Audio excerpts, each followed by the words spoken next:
আজিকালি সংসাৰ বুলিলে কাজিয়া পেচাল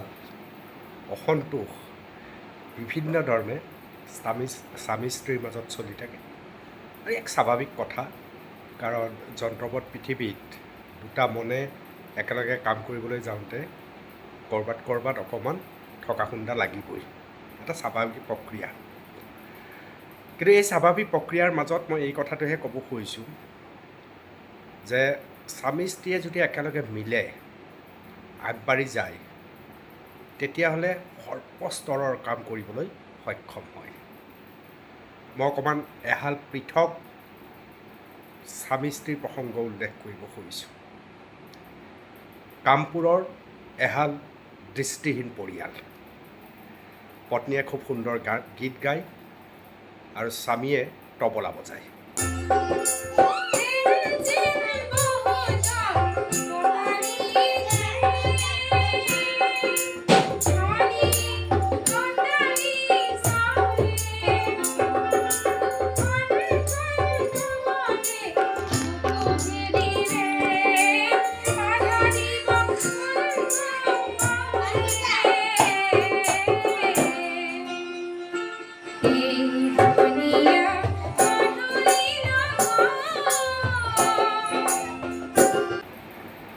প্ৰেম হৈছিল দুয়ো দৃষ্টিহীন হ'লেও মনৰ দৃষ্টি তেওঁলোকৰ যথেষ্ট শক্তিশালী তেওঁলোকৰ মাজত প্ৰেম হৈছিল আৰু প্ৰেমৰ পিছত তেওঁলোকৰ বৈবাহিক জীৱন সম্পন্ন হৈছিল এটা সময় আছিল য'ত বিভিন্ন স্থানত বজাৰত গীত গাই পত্নীয়ে গীত গায় আৰু স্বামীয়ে তবলা বজায়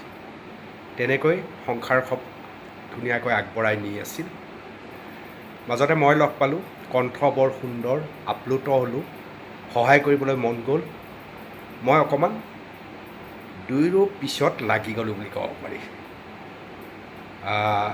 অকণমান ক'ৰবাত তেওঁলোকে মোৰ বিষয়ে কৈছে মহিলাগৰাকীৰ নাম হৈছে মণি বৰ ধুনীয়াকৈ কৈছে মই আপোনালোকক সেইখিনিও শুনুৱাই লৈছোঁ চক্ৰৱৰ্তী দাদাক লগ পাইছিলোঁ 17 চনৰ ফেব্ৰুৱাৰী মাহত লগ পাইছিলোঁ DY 365ত তাৰপিছতে তেখেতে মানে প্ৰগ্ৰাম দিছিলে মই কৰিছিলোঁ প্ৰগ্ৰামটো কৰি বহুত ভাল লাগিছিলে আৰু আজিও মনত পৰে তেখেত DYত নাই যদিও মই মনত পৰে বাৰু কেতিয়াবা লগ পাম বুলি ভাবোঁ আমাৰ কেৰিয়াৰটো দেখোন অনুপম চক্ৰৱৰ্তী দাদাই আমাৰ যিখিনি কৈছে ভালেই কৈছে প্ৰভাৱ পৰিছিলে বা বুজি পাইছে তেখেতে ভাল লাগিছিলে ৰাইজেও মৰম চেনেহ কৰিছিলে সহায় সহযোগিতা কৰিছিলে বহুত ভাল লাগিছিলে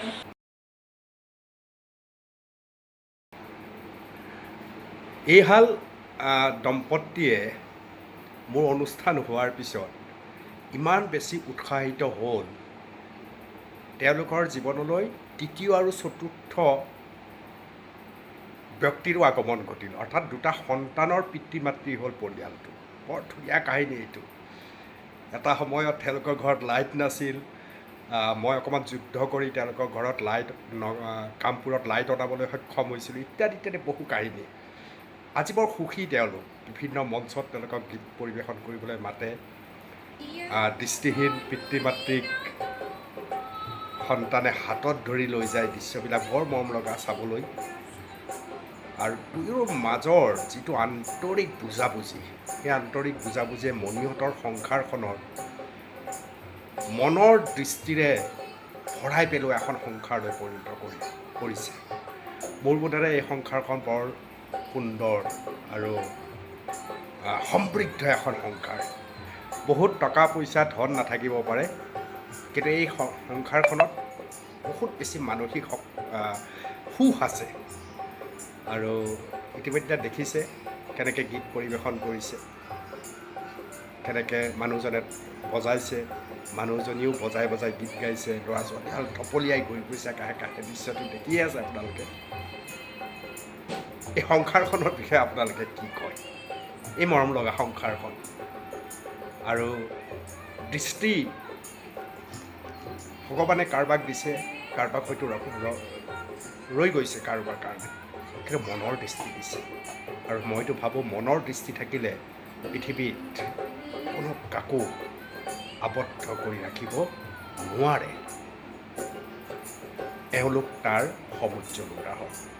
দৃশ্যটো চাব,